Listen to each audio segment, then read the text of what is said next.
마태복음 28장 16절로 20절입니다.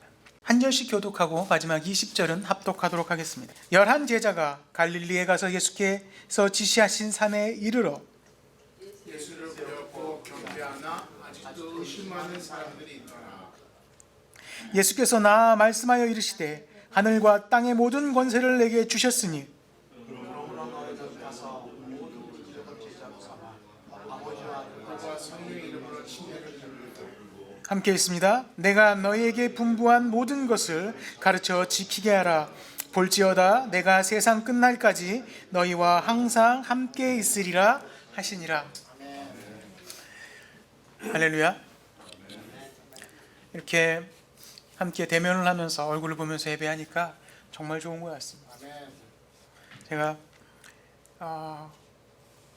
거의 한 석 달 정도 된 것 같아요. 집에서 온라인으로 예배를 드리면서 방송은 못하겠구나 이런 생각을 들었어요. 유튜브 하는 사람들이 참 대단하다. 한때 유튜브를 보면 유튜브를 해서 얼마를 버느니 몇 억을 벌었내니 이런 사람들 얘기가 심심치 않게 나오잖아요. 그래서 그걸 보면서 야, 돈 쉽게 번다 이런 생각을 했는데 유튜브 실시간 중계를 하면서 쉽게 버는 게 없구나, 이게 결코 쉽지 않구나 라는 걸 느꼈습니다. 점점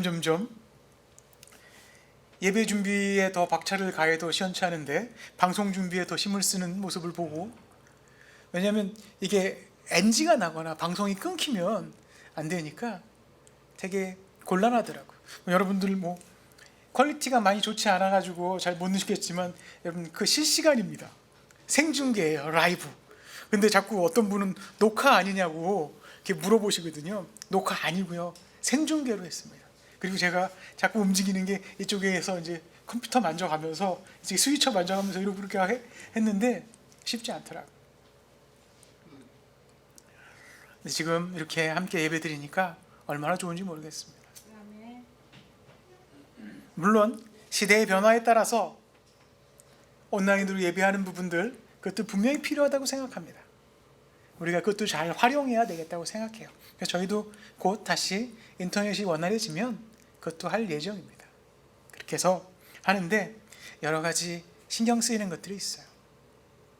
사람의 마음이라는 게 되게 간사해서 이렇게 처음에는 온라인을 하면서 별거 아니라고 생각하는데 어느 날 저희가 한 2달쯤 올렸는데 어떤 누군가가 싫어요를 눌렀어요. 한 명이 싫어요를 눌렀어요. 제가 그걸 딱 보는 순간 잡아야 되겠다. 그때부터 인터넷에서 유튜브 싫어요 누른 사람 찾는 법 이걸 검색을 해서 잡으려고, 잡아야지, 왜 싫어요 눌렀는지 물어봐야지 라고 했는데 못 잡았어요.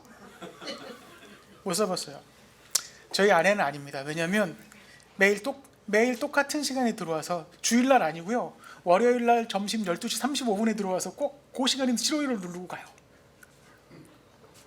지금 여러분 중에 한 명은 아닐 거라고 생각합니다.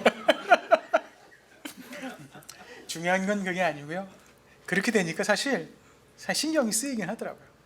그까짓 거 악플에 연예인들이 왜 악플 받고 극단적인 선택을 하는지 알게 됐어요.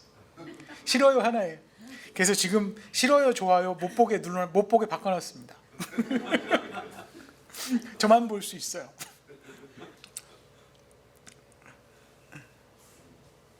그런데 웃긴 건요, 제가 마음의 위안을 받은 건 뭐냐면, 제가 여러분들한테 큐티 영상 올려드리잖아요. 큐티 영상 유튜브 보시면 꼭 싫어요가 한 몇 개, 몇십 개씩 있어요. 큐티 영상에도 싫어요를 누르는 사람이 있어요. 이해가 안 됐거든요. 왜? 큐티 영상은 그 큐티를 하는 사람, 큐티에 도움받길 원하는 사람만 보는 거예요. 필요 없으면 안 봐도 되는 거예요. 우리 교회 예배도 우리 교회 예배를 드리는 사람만 보면 되는 거예요. 근데 굳이 들어와서 싫어요를 누르는 사람이 있다니까요. 큐티 영상에도 한 몇십 개씩 싫어요가 달린다니까요. 나는 그걸 보면서 얘네들은 무슨 생각으로 이걸 달았을까? 어떤 이야기를 하는 것이 아닌데 큐티가 싫은 걸까? 교회가 싫은 걸까? 하나님이 싫은 걸까? 예수님이 싫은 걸까? 그 마음은 잘 모르겠죠. 그 마음은 잘 모르겠지만 세상은 교회에 대해서 그거에 대해서 그렇게 얘기할 수 있습니다. 사실 한편 이해를 가는 게 마이애미 새로운 교회 치면요, 새로운 교회로 되게 유명한 한국에 있는 교회가 있어요. 새로운 교회로 한옥 목사님 교회, 되게 크고 유명한 교회가 있어요. 같이 떠요. 비교가 되겠죠. 비교가 되면 상대적으로 싫을 수도 있을 것 같아요. 그래서 그럴 수도 있겠다. 그래서 이해하고 있습니다. 그런데 그런 이유가 아니라도 교회는 세상에서 미움받습니다. 2000년 전에 예수님이 이 땅에 오셨을 때도 그랬어요. 평범한 목수의 삶을 살았을 때 예수님은 괜찮은 청년이었을 거예요. 대가족의 가장과 같은 존재였어요. 어떻게 보면 알 수 있냐면 예수께서 공생의 사역을 했을 때 예수님의 동생이 야고보라고 하는, 야고보서의 야고보가 아니고요, 야고보라고 하는 예수님의 동생이 동생들 식솔들을 쭉 끌고 와서 형한테 얘기합니다. 예수님한테 뭐 하는 거예요 형? 같이 고향으로 갑시다. 고향으로 같이 가서 그냥 우리끼리 삽시다. 그렇게 얘기해요. 동생조차도. 그런데 그 동생이 부활하신 예수님을 만나고 그 부활 신앙이 자기의 신앙이 되니까 형으로 섬겼던 그 사람을 하나님의 아들로 믿기 시작했어요. 그리고 초대의 에루살렘 교회의 수장이 됩니다. 목사가 돼요. 그래서 에루살렘 교회를 섬기다가 목이 잘려서 순교해요. 만약 부활이 없었으면 그런 일들이 가능했겠습니까? 만약 부활이 없었으면 가능하지 않은 거예요. 그 야고보가 뭐라고 그랬어요? 예수님한테 미쳤다고 그랬거든요. 형 미쳤다고. 제자들도 마찬가지입니다. 부활한 예수님을 만나니까 그들의 삶이 변하기 시작했어요. 오늘 16절에 보면 11 제자가 갈릴리아에 가서 예수님이 지시한 산에 이르러, 예수님이 산에 오라고 그랬어요. 산으로 오라고 그랬어요. 왜 산으로 오라고 했을까? 제자들의 심신 단련을 위해서 그랬을까요?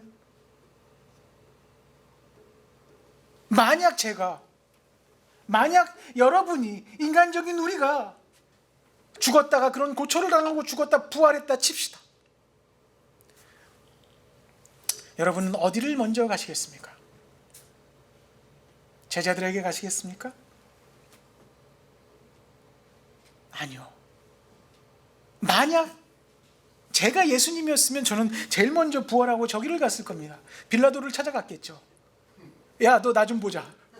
응? 너 내가 죄가 없는 거 알았는데, 응? 손을 씻으면서 손절을 해? 네가? 그리고 나를 죽여? 제사장들을 찾아갔겠죠. 봐라, 내가 다시 살아났다. 군중들을 찾아갔겠죠. 시장 어기를 갔을 겁니다. 가장 번화한 거리를 갔을 거예요. 봐라.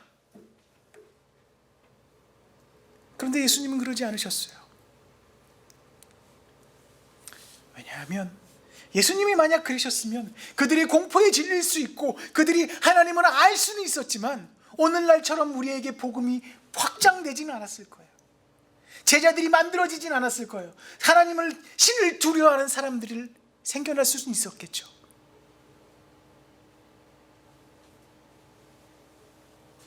불교에 가서, 불교의 사원에 가면 입구에 항상 사천왕이라는 신들이 있어요. 불교 이렇게 사원에 들어가다 보면 입구에 신이 있는데 굉장히 무섭게 생긴, 험상궂게 생긴 4명의 신을 그려놓고 있는 집입니다. 신은 무서운 존재라는 거예요.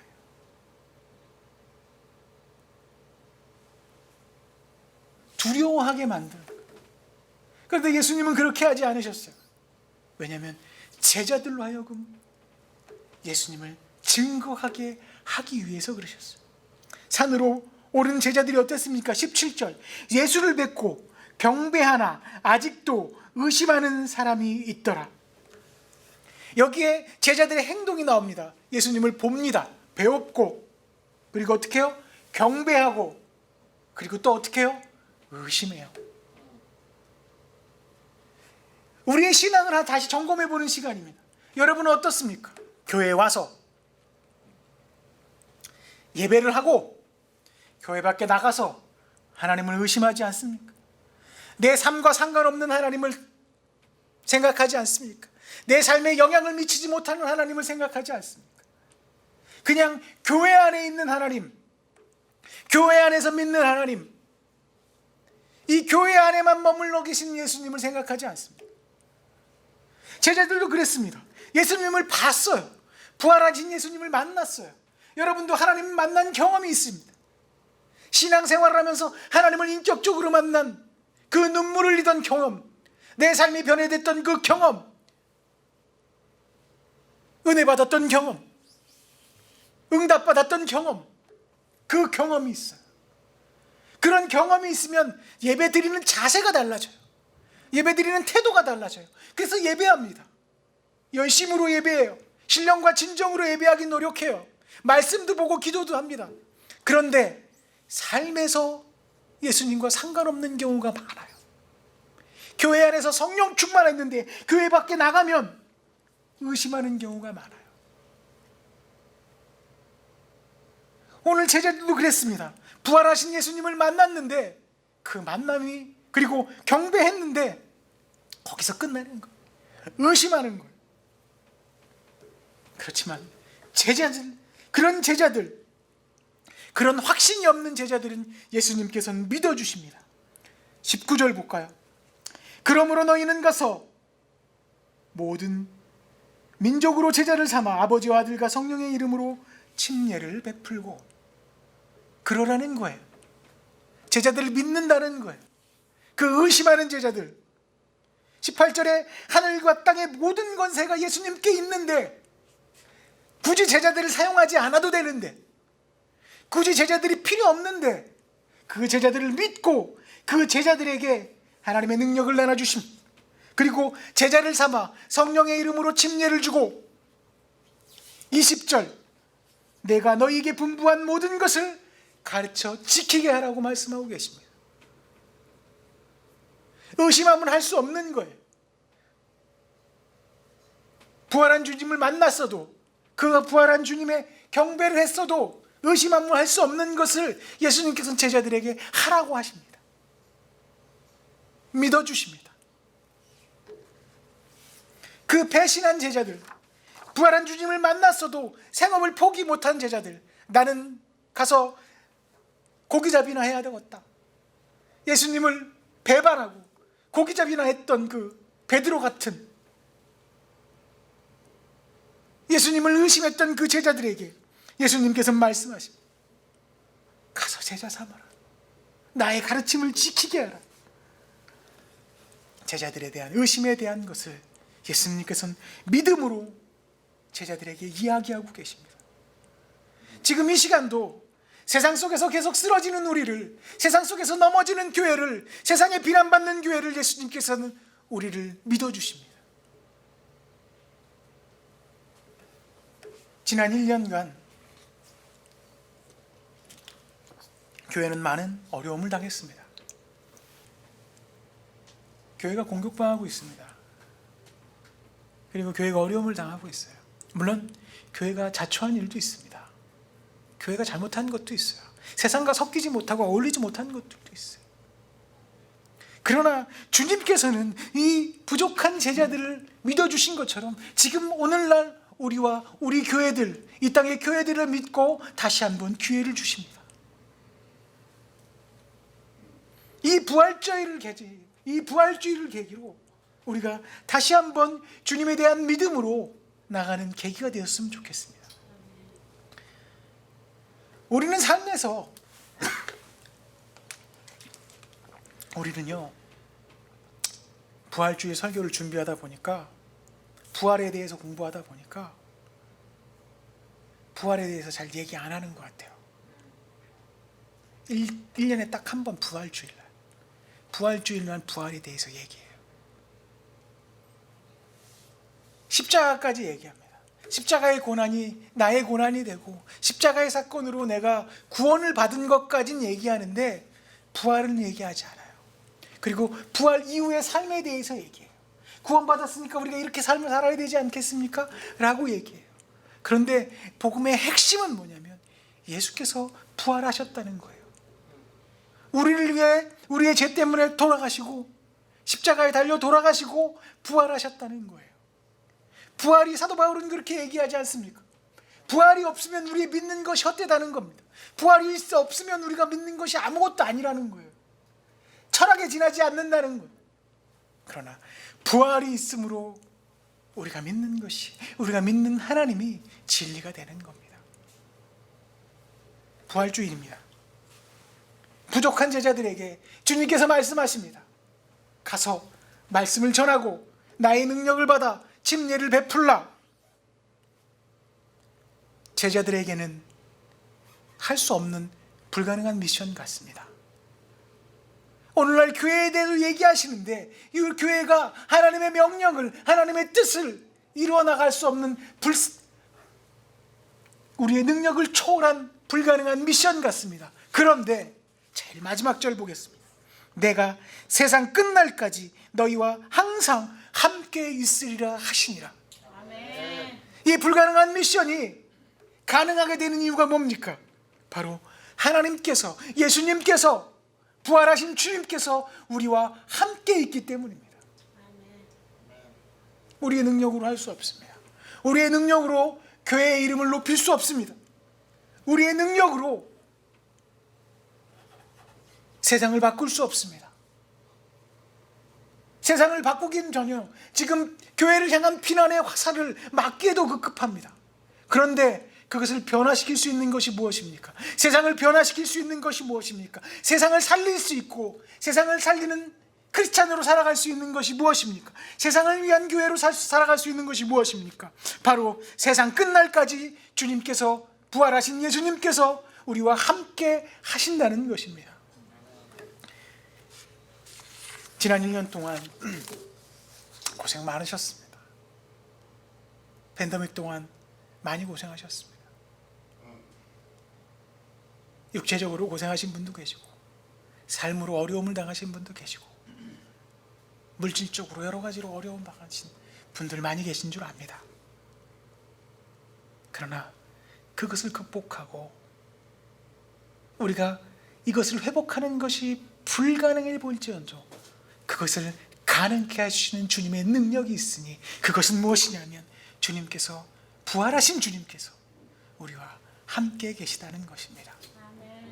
그 믿음으로 부활 이후의 삶, 예수님의 명령을 행하고 그 명령을 이루어 나가는, 그 성취하는 크리스찬으로 살아가시는 우리 새로운 교회가 되기를 소망합니다. 기도하겠습니다. 하나님 아버지, 감사드립니다. 넘어집니다. 우린 좌절합니다. 주님보다는 고기 잡는 나의 일이 더 편합니다. 주님을 만났다고 하지만, 예배한다고 하지만 많은 경우 때때로 의심합니다. 하나님, 우리를 불쌍히 여겨주시고 하나님께서 우리에게, 예수님께서 우리에게 하신 명령, 우리의 능력으로는 불가능할 것 같은 그 명령을 이루며 살아가게 하여 주시옵소서. 모든 민족으로 제자를 삼아 아버지와 아들과 성령의 이름으로 침례를 주고 주께서 가르쳐 지키라 한 모든 분부한 것을 가르쳐 지키게 하게 하여 주시옵소서. 우리와 함께 하여 주시옵소서. 부활하신 주님이 세상 끝날까지 우리와 함께함을 믿게 하여 주시고 삶에서 그것을 경험하는 우리가 되게 하여 주시옵소서. 예수님의 이름으로 기도했습니다. 아멘.